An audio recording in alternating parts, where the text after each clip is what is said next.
Drum beats. Good usage. Drum beats. Thank you, Barry. Yes, drum beats indeed. Welcome in.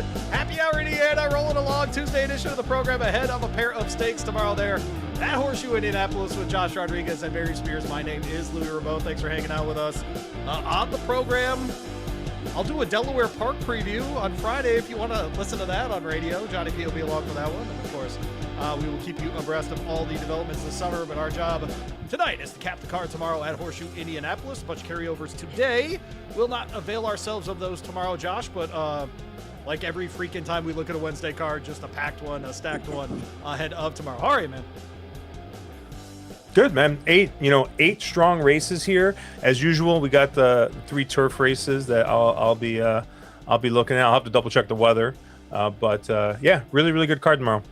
Yeah, we got a ton of rain here today, but they avoided it up at Horseshoe. Young Barry, welcome back in. Happy Hour Indiana. How are you? Despite the fact that you're wearing a Texas shirt and I'm wearing a Detroit shirt, we'll get over that real quick. Doing all right, man. For a Tuesday, I've been better, but it's blazing hot here, and I'm trying to chill believe out. that. Yeah. All right, there you go. All right, we'll chill out a little bit if you're new to the program.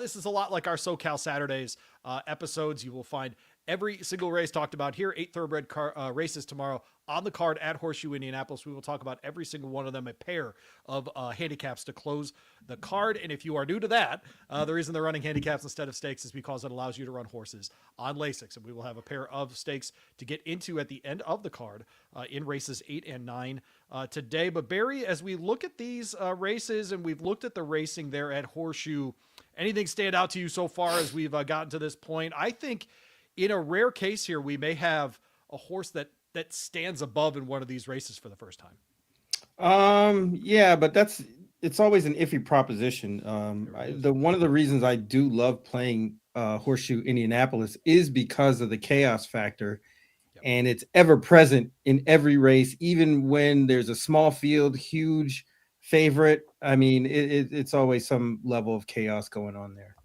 It really is. If you are, again, new to the program, we'll cap the entire card. Start with race 1 here at Horseshoe tomorrow on the Wednesday card.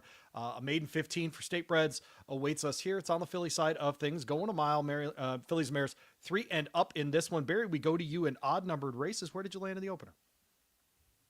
Yeah, these races are always very, very tough, and they give me fits because these horses have run quite a few times and just have never gotten over the hump, and it's really tough because they always look the same on paper, and you really got to parse to try to get to where you need to be.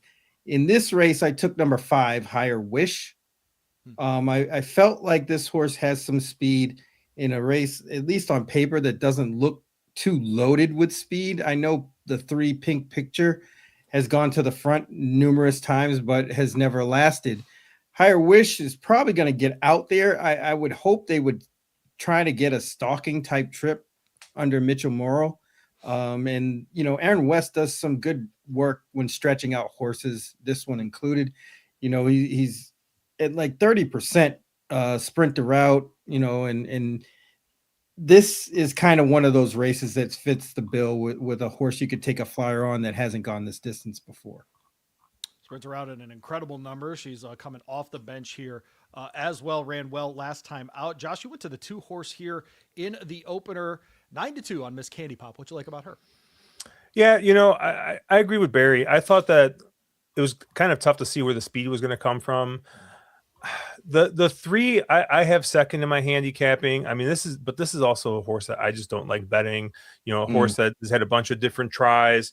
Looks like he or she probably should have won 2, 3, 4 of those races, and keeps on showing up. Granted, there's a big drop in class now, so maybe that's what this horse needed. But I thought the 2 stretching out here presented possibly being the speed in this race as kind of being a sprinter who has been on the front end before out the gate. And I was just trying to find someone light, a little bit lightly or raced than the 3, if that's a thing, lightly or raced, more light raced. I don't know. But yeah, I like the 2 in this spot. Kind of like I said, inside, and I think the speed in here. All right, 2, 3, and 4 for you. You went in a slightly different direction with the 3-horse in your second spot here, Barry, as well. Do you think we'll get the winner from somewhere between 2 and 5 in this race, essentially? Yeah, I believe so. I mean, Okay. this race is really really tough to open on the first race. I would never want to take a favorite in this race, even though they might have a chance. I don't really think Pink Picture is going to be the chalk anyway. I was kind of thinking the 5 might end up being the favorite, or even possibly the 2, but we'll see. Very interesting race, but tough one. All right, moving on to race 2 early on the card tomorrow at Horseshoe, Indianapolis.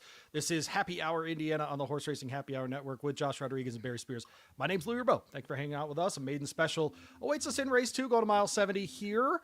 This is for 3-year-olds, and we got a nice field in here. You do not have to be an Indiana bred to run in here. 7 horses available for this one, Josh. You went to the 2-horse in here, trained by Owen Hardy. Going to get a nice price at 6-1 if it holds up. I actually had the 1 horse Oh, in you went this to race. 1 horse. I'm so sorry. Yeah. I went to the wrong No, horse. you're good. You Yep. yeah, Tequila Street, the first time starter here for Brad Cox. I mean, Brad Cox is 22% when he debuts horses going basically a route distance. He tends to only do it when he thinks he's got a live one. I mean, and you look at any stat for Brad Cox and it's going to look gaudy, but him and Fernando de la Cruz here at Indianapolis are 35%. This just looks like it's going to be a really good spot for this horse. So I had the 1 on top. And then, I thought the 4 and the 7, which are at least the 7 is going to be your second choice, but the 4 I thought was really interesting. Second time out here. I always like taking these horses that, show some speed and maybe fade a little bit and then come out second time. Maybe just gets a little bit of fitness under their belt. This is a horse that I do think if you look at the breeding, I mean, I think that this horse is going to be fine going this mile. So I like the 4 in here. And then obviously the 7's got the huge fig first time out in Santa Anita, tried the turf last time, but that's going to be one that's going to be kind of hard to leave off. So I went 1-4-7 here. Matty Esquivel riding for Jonathan Thomas will break from the outside there with the 7-horse. Barry, you went to the 5. If my notes are correct, that is Newson. In here for Martin Garcia, Byron Hughes trains here as well. This one has just missed the last 2 times out. One of them on the dirt, one of them on the turf. Gets back to the dirt. Seems like a good spot here. Yeah, I kind of felt like the 2 horses that are going to probably take a lot of money, the 1 and the 7, are real mysteries in this race. It's kind of like, why are you here? Especially the 7 more than the 1. But, given the fact that the 7 was bet pretty good in both those maiden special weights, one at Santa Anita, one at Churchill, and then ends up here, that doesn't usually spell a good move. And the same thing with Tequila Street. When, Churchill's open, Brad Cox is sending this horse here, to try to break the maiden. To me, it just doesn't make any sense. And I think both of those horses are going to take a lot of money. But the 5, Houston, if you look at the past performances, this horse was out wide every time out other than their first start. And they really didn't do much running in that race. Then they came off the bench this year from a layoff from February 18th to April 21st and ran a pretty good race on the dirt. They went back to the mile, but on the turf last time and just couldn't last. I think they're better on the dirt as well. So they go back to the dirt. I think this horse might be able to control the pace here. 7-2 probably is a good price. I think they might end up going up a little higher than that, though. You do have the 2 in your second spot here, Barry. I was jumping over Josh. I saw race 2, and I assumed that he had the 2 on top. But you got the 2 in the second spot, Bold Stand. I already talked about that one, but Godolphin running up at Horseshoe. We've seen this before, but this is one dropping out of the maiden 30 level, going the 1-turn mile there at Churchill. Yeah, I think this horse has just been keeping better company. This is a more winnable spot for a horse like this. Nice workout there on June 5th. And they should be okay, especially after that last race. That was a pretty good race. And they didn't get the best of trips and still kind of outlasted a bunch of other horses. So I'd give him a shot here to get in the picture for sure. 1, 4, and 7 for Josh in race 2, 5, 2, and 7 for Barry in race 2 tomorrow, Wednesday at Horseshoe, Indianapolis. We are doing Happy Hour Indiana here on the Horse Racing Happy Hour Podcast Network. Race 3 up next, another maiden 12-5 here. We're sprinting on the turf for this one, just 5 furlongs. Track record there, by the way, 54-1. Woo, feels like a fast race. As a maiden claimer, like I said, 12-5 in the Pine Pool and 23-8 in the Kitty. Maidens 3 years old and up. Barry, we go to you for this one. We've got a 9-5 favorite in here who I assume you don't like. No, definitely not.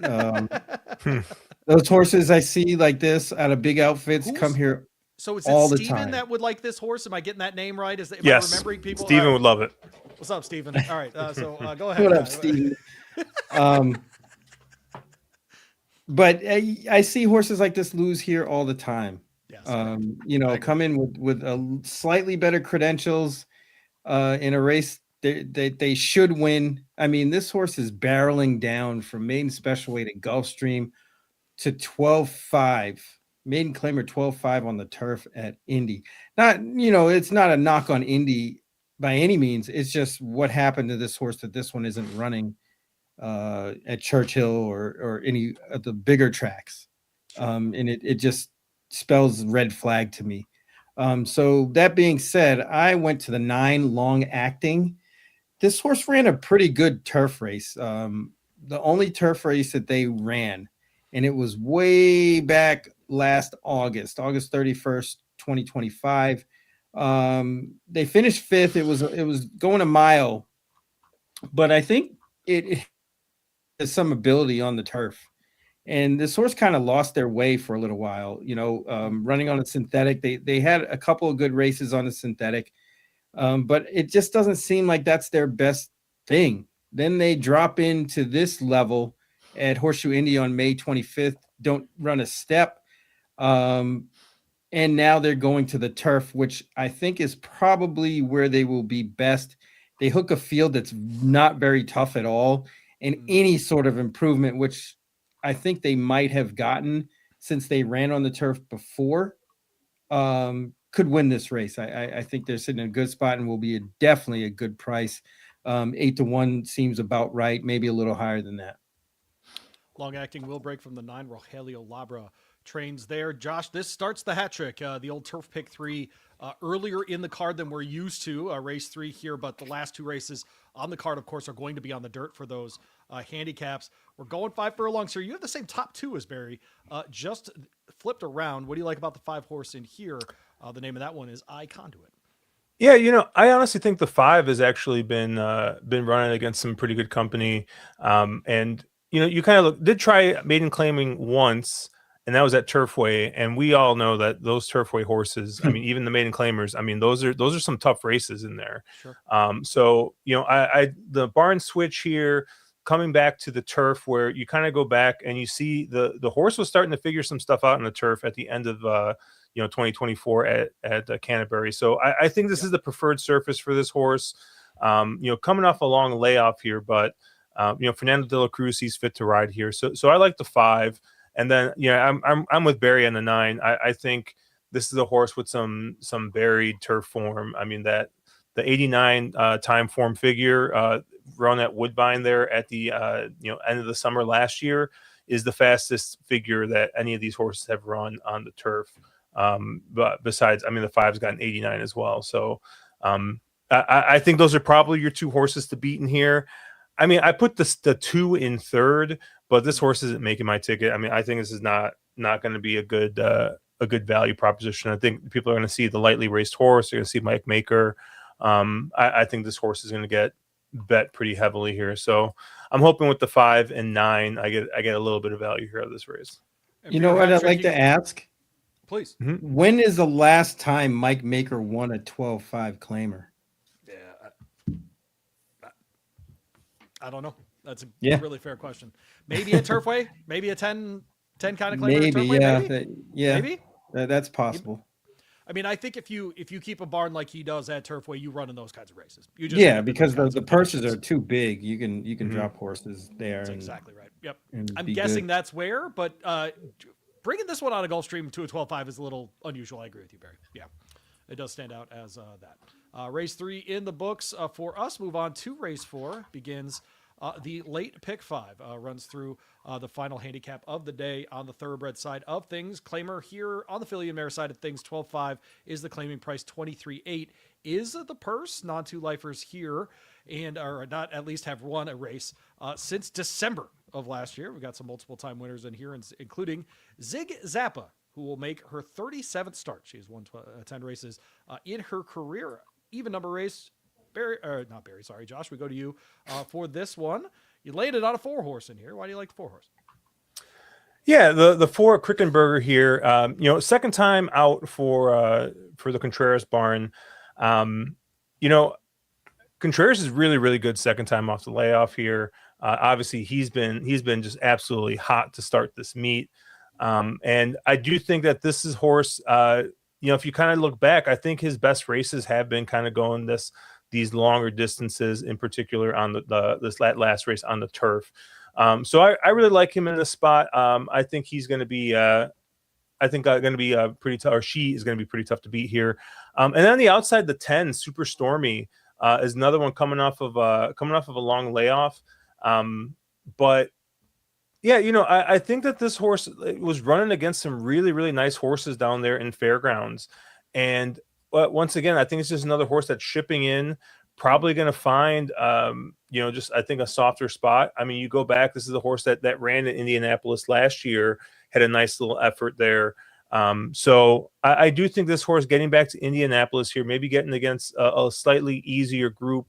The time form rating for this race is an 88, which is much, much lower than anything that this horse has been running against the last, 5-6 times. So I do think the 10, is going to at least show some value here. It's just whether or not the horse is going to be able to come from way out of it. This is probably your projected deep closer in this race. So 4, 10, and 2 for Josh here in race 4. Barry, you like the 2 as well, but you have the 2 on top here.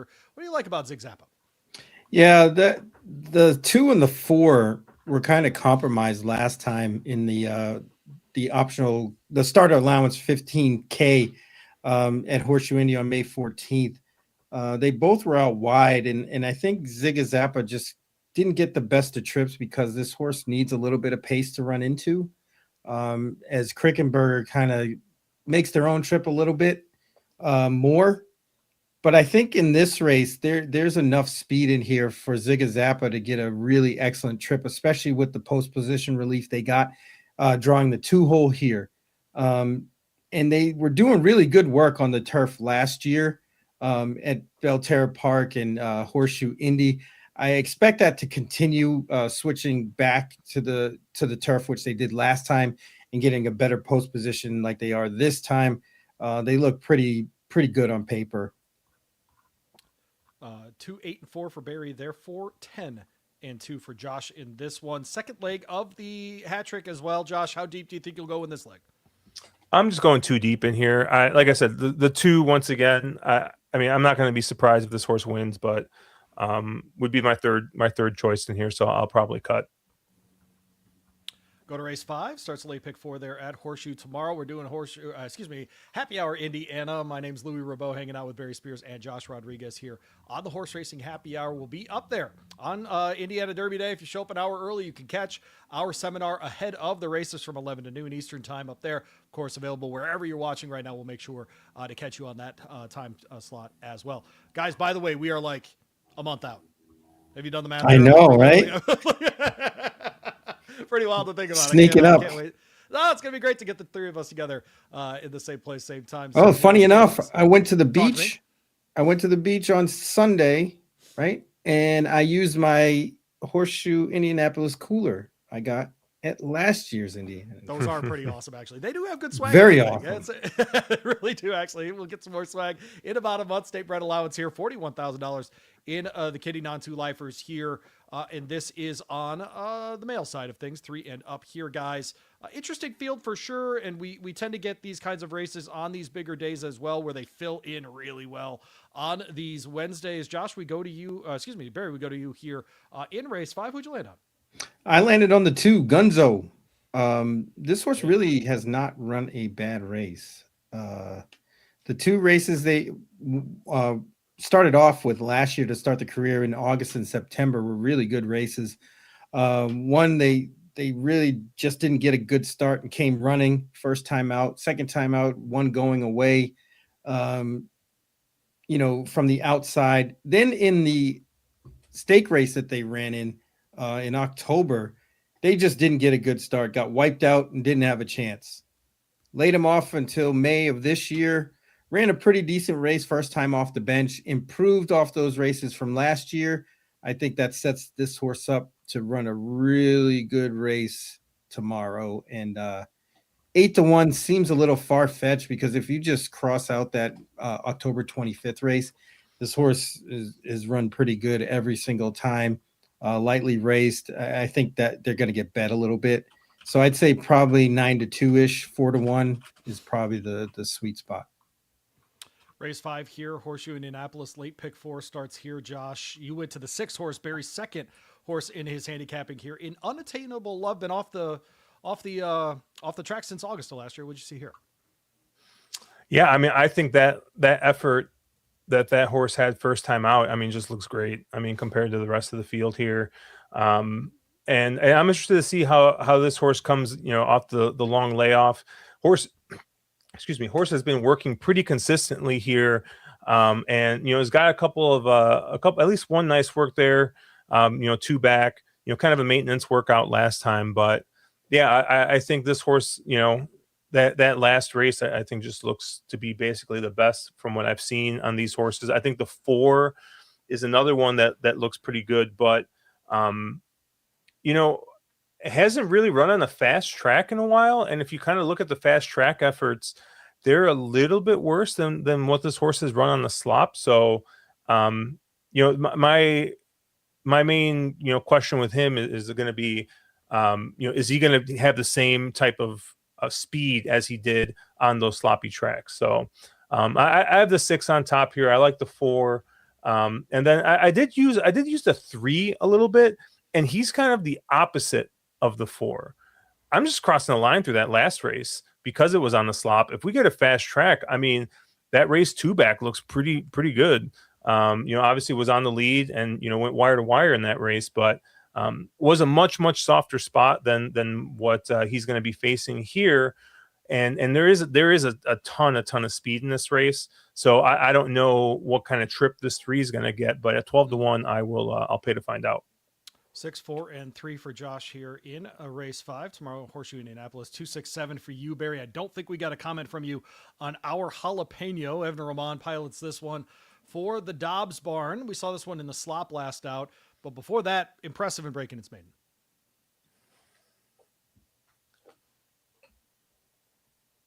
Barry, you are muted. All right, how exciting! What an exciting thing to happen. What a really exciting thing. All right. Talk about jalapenos. so exciting. Pickled or fresh? I'm more of a fresh guy. Keep going. Pickled. Oh no! But I really don't like spicy food, but that's a whole nother conversation. I know. But this horse ran pretty good first 2 times. Then they laid the horse off, came back off the bench in a race like this, and just didn't get a good start at all in the slop. So I can forgive that race. And they seem to improve a little bit in that May 20th race.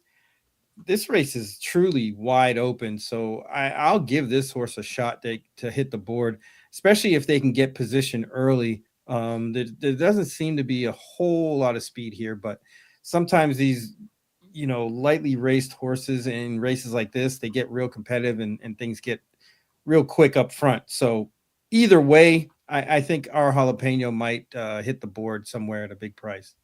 I don't hate it at all. That's why I asked you about it. I wasn't one that I had looked at closely, but I appreciate the handicapping there. Late pick 3 time here on the thoroughbred side of things, at least. Race 6 tomorrow at Horseshoe Indianapolis. This is Happy Hour Indiana.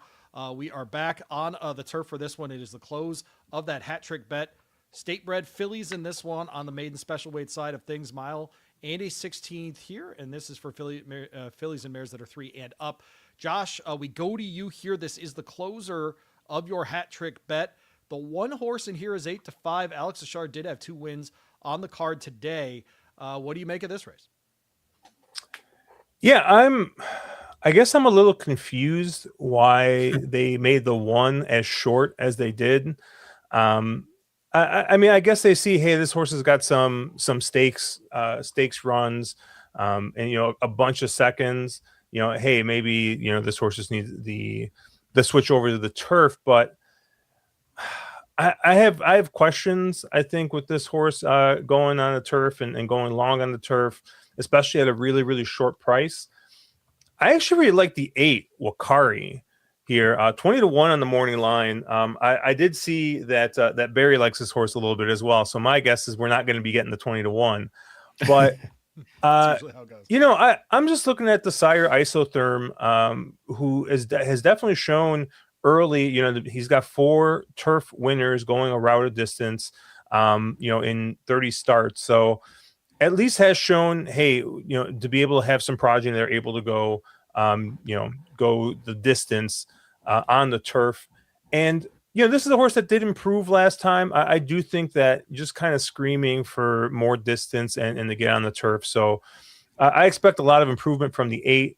And then the other horse was the other isotherm in this race, the 5, Burn Brightly. Went to state bred on the slop and, very, very much improved. Excuse me. But yeah, I don't know if it's just from like a small sample size of my brain or whatever, but whenever I see these horses that run well in the slop, I always think, I'm like, man, I don't know. I want to see this horse run on the turf. I don't know if it's just the same, if it's the same like action, if it's the same, just the way that they run over the surface. But I always feel like a lot of these horses that improve in the slop tend to run pretty well on the turf. So I'm interested to see this one, like I said, run on the turf as well. And then another 20 to 1, the 4, Justice on the Rail. And this is, like I said, this is just purely, hey, I'm looking at numbers. I'm looking at Harry's Holiday, 184 starts on the turf routes, 34 wins. That's 18% for Harry's Holiday. So, hey, I can bet that at 20 to 1 all day. So you look at the trainer stats and everything, it doesn't look great, but you see Fernando de la Cruz get aboard on a 20 to 1 shot. Yeah, it makes you think a little bit here. So I'm going to be 8, 5, and 4 here. Justice on the Rail, of course, bred at Justice Farm with Greg Justice, who was the Indiana Breeder of the Year last year, and the year before that, and the year before that, and of course the year before that, and then also the year before that. Barry, you went to the 5 horse here, Burn Brightly. Hard left turn there. Looked really good, frankly, in the dirt last time, but is coming off the slop here. Obviously, a real chance for you here. Yeah, this horse improved quite a bit, stretching out to that mile on the slop. Probably were kind of itching to get this horse on the turf. It might have been just the pedigree looks like they should appreciate the turf. And in that race in April 29th to be exact, they didn't get a good start, got wiped out completely. So I can put a line through that race. And, with not much speed in here, if this horse gets out of the gate and jumps to the front, they might be all in trouble. I think this horse can bring them a long way and should be a decent enough price. I don't think we're going to be 10 to 1, but if we get half that, I'm happy with that. 5, 8, and 10 for Barry here. You heard the case already from Josh for the 8 horse here, who he had on top in this one. Barry, the 10 horse here in this race, though, if we're looking at the late sequence in Jogger for Santos Sanjur and Michael Lauer, the two of them, by the way, off to a banging start this year in this meet. This one, last lean in the slop as well, just missed. Yeah, kind of improving sort. Probably seems to like the turf a little bit better, but has been steadily improving. And I think the longer distance and the turf is probably what the doctor ordered, and this horse can get in the picture somewhere, tries and supers. 5, 8, and 10 for Barry, 8, 5, and 4 for Josh in race 6 tomorrow, Horseshoe, Indianapolis. We get into the stakes part of the day, or at least the handicap part of the day. The Swifty Sired Fillies is up next in race 7, 5.5 on the dirt here, $100,000 on the line. We are in the State Bred Company, and this is for 3-year-old fillies. Barry, we go to you first here, and I thought between the two, more of a puzzle, at least, of who the best horse is in the field. Who did you land on in race 7 in the Swifty Spired? Yeah, this race is another one that I kind of thought was a little wide open. I ended up on the 6 El Tinge. Um, I like this horse's October 1st race of last year. It was in a similar state bred stake over there. They lost to a horse in this race, Spirited Justice, um, but didn't get the best of trips and kind of just missed. Then they went in the Miss Indiana going longer and just didn't fire, and they laid the horse off. They come back in a mile and 70 race, and I don't really think that was what they wanted. I think this was more the goal. They were 40 cents on the dollar in that race, almost won, stretching, goes or cuts back in distance. And I think that's the key. I think this horse is okay sprinting, is a little bit better, and they should be able to get the trip here. The buyer speed figures are really competitive. They may have to improve a little bit, but not all that much to win a race like this. I think they're in a good spot. 12-1 seems about right here. I'd say we might get down to 10-1, but I'll take it. You both have 12 and 8, second and third in your handicapping. We'll circle back around to them. Josh, you went to the 9 on top here, and that is filly named Bros. You do not have kids, but if you did, they would call you bro once in a while. Evan Roman rides for Ethan West here. And this was an oh my goodness winner on debut. Barry's laughing because I'm totally right about this, but if this one runs like it did on debut, very likely winner here as well. Not a lot to hate when they've run this well only once, huh? No, and my question, with any type of these types of horses, is always, hey, did the horse just freak on the slop? How is this horse going to run on the dirt? But I don't know, that June 4th work looks pretty good. So I think that this is a horse that's going to be primed and ready to go. And I always like these maiden winners that immediately jump into stakes company, especially when they're kind of going against maybe a field that isn't as threatening. They're not. You don't see any just like absolute monsters in this race. I don't think. I think Barry's point earlier was with a lot of these races, these horses are very, very close together, especially if you're looking at speed figures, pace figures, and everything. And a lot of these horses start to look the same. So the lightly raced horse here, with a pretty decent figure first time out, and you got the good work last time out. So my top pick in this race for sure. I also like the 12 Spirited Justice on the outside. I think maybe just a little bit snake bitten the last 2 times out, was really, really close in both those races, but looks to be a horse that improved, ran well first off the layoff, and now you're getting second off the layoff here. So those are my top choices in this race.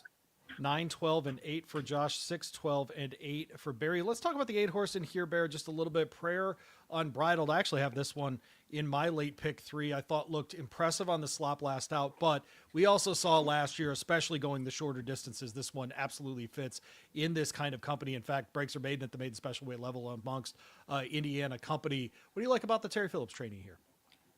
What I like is this horse came back off that layoff running, and B, showed a slightly different dimension and wasn't on the pace.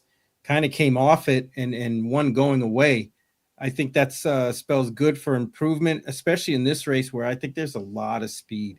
And I think getting positioned behind that speed is going to be super important. I just think they might end up a little bit wide, and that's why I didn't put this horse up higher in my picks, but it would not surprise me if this horse won. Jockey Joe Ramos gets the mount here. This horse, first time with Lasix last out as well, was a big part of my personal handicapping looking at this race, was that handicap nature of this race, not the stakes nature that this horse had to run in last year, and frankly was just not as good in non-Lasix company. The closer on the thoroughbred side of things is race 8. We move over to the Sagamore Sired handicap. This is a $100,000 race as well. It's also 5.5 furlongs. It's also for 3-year-olds. It's also for Indiana sired horses, but we're on the boy side of things here. 5.5 on the dirt again. Josh, we go to you here first. This is where we get the horse that easily of Indiana breds that I've followed the last, my goodness, half decade or so.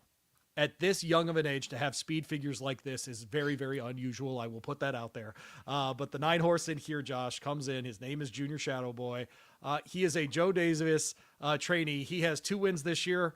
Both of them are this horse. And it's not because he's only had 2 starts. He has had 39 of them here at Horseshoe, but 2 of them are winners. And it is this horse. You landed on him, Josh. Why?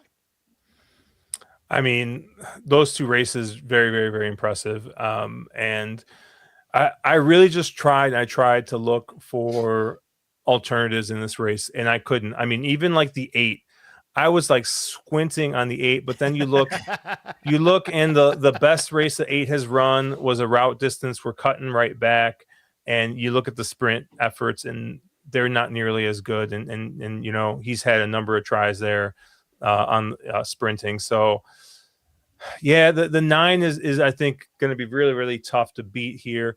I mean, really, the only other horse that I thought was of any interest was the 4 Socorro's Prayer, and not just because that's my grandmother's name, but I did think that if you kind of look, this is a horse that has made some pretty significant jumps previously. So, I mean, is it out of the realm for this horse to jump another 10 points? Maybe not, but that's still probably 10 points too slow to what the 9 has been running. So, yeah, I mean, maybe an underneath type for me, but yeah, I think it's all through the 9 here. By the way, Socorro is from a Latin root meaning to help or aid. Our Lady of Prompt Succor is the patron of New Orleans. How about that? So 9 and 4 wow. here, Barry. 9, 5, and 2 for you. You also agree on the 9 horse here. I mean, just tough to look past his figures. And frankly, his final times, Barry, are multiple seconds faster than all of the stakes races that are on this. I mean, literally, he's multiple seconds. He's running 109s in a track where everyone that's state bred is running in 111s. It's really that much different. Are you seeing the same things here? I imagine you are. Yeah, he's kind of the omni fig horse where his 2 last races are so much better than everybody else's. It's really going to be hard to beat that horse. But I thought the 5 was interesting. Hasn't run a bad race. I know they lost to JR Shadowboy, but as an underneath play, might be an okay proposition because they came out of that race, one going away in a similar race, and then they end up here in this stake race behind a horse that they finished behind before. Same thing with the 2 Mr. T. This one is actually even more interesting because they had a nice little stretch there after their first start. They won by 13 at Horseshoe Indy going a mile, then cut back in a stake race and win going away at 6 furlongs, and then back that up with another race at a mile and 70 going away. Then they show up in the Lexington, gets thumped by Trendsetter and company, and end up back here where it seems a lot more logical. I know the distance isn't ideal, but I think this horse can run. I also think that's Justin Bailey's first starter.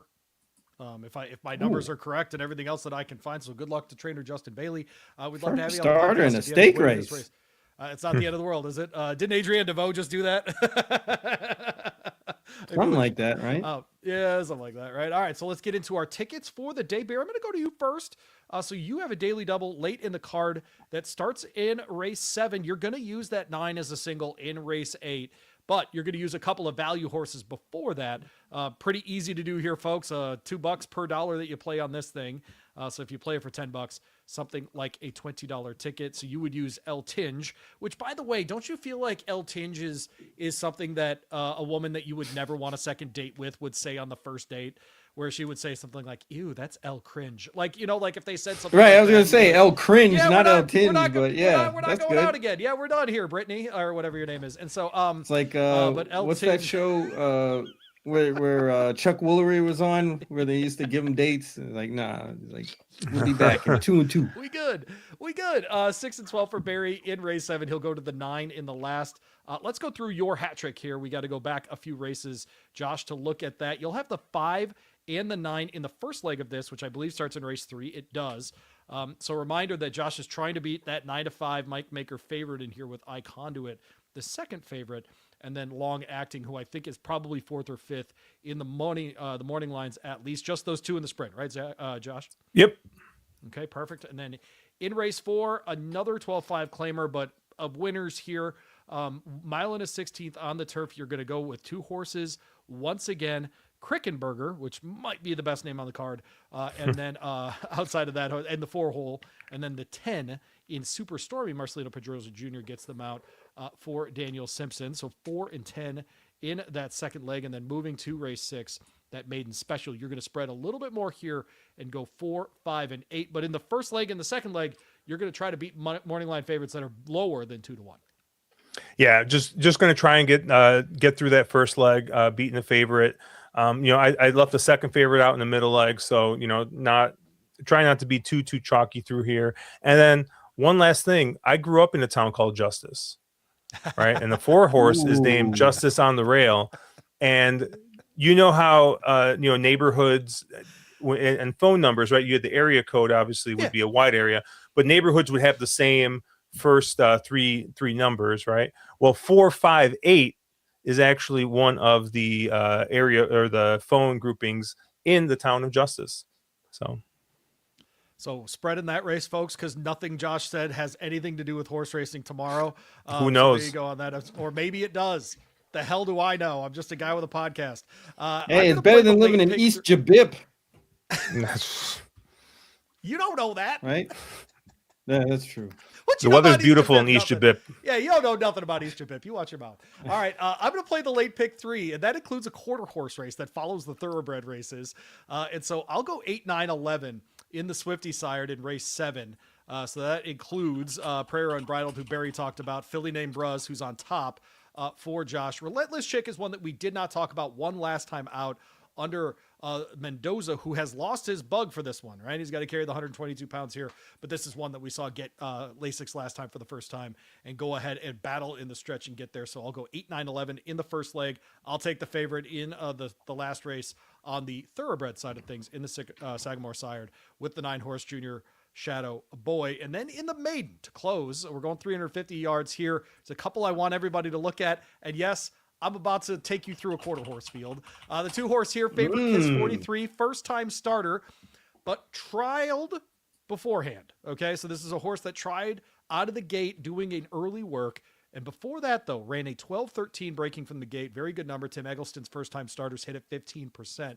He and Pena also hit at 15% together. Lead Tim Eggleston out of your cards, out of your bets, at your own rate. Long shot in here for me is Luz Martinez, riding Malibu Ken, the 5-horse in here for Tony Cunningham, who trains both thoroughbreds and quarter horses up there at Horseshoe. Really, really good work from the gate back on March 20th. Should be very good, ready to go here. And then a second-time starter for me in here, the 7-horse, also out of the Tim Eggleston barn. You get Luna Diaz here for this one. Was very good on debut. Going, that one was at 250. I think the added distance here will be a little bit better. That's in that Corona Cartel line as well on the sire side. So if you're looking for anyone as far as their breeding side, there you go. So those 3 together, $9 for every dollar that you play that one for tomorrow at Horseshoe, Indianapolis. Well, Barry, did you have fun? Always. When don't I have fun? When have you ever seen me not have fun? When you have to leave your house. True. I try not to. You thought about it. You were like, I want to fight this, but I can't. That's actually real about me. Josh Rodriguez, did you have fun? I hope you had fun. Of course I had fun. I can't wait to get down to Horseshoe, Indianapolis for the first time. So it's going to be so much fun. Oh, it's great, man. Pair of shows for that one. Monday of Derby week, we will do the Derby draw live right here on this platform, wherever you're watching, and of course on all of the Horseshoe Indianapolis socials as well. And then on Saturday, we'll do our hour-long seminar before the races get going, and then we just kind of hang out for the day. Barry can speak to that. We have a good time. Come on by, say hi to us. They hand out cigars at that thing. They don't charge you to get in at that thing. They don't charge you to park at that thing. You should probably come hang out with us at the Indiana Derby. He's Josh. He's Barry. I'm Louie. Thanks for hanging out with us here on Happy Hour Indiana. We'll see you Friday for SoCal Saturdays.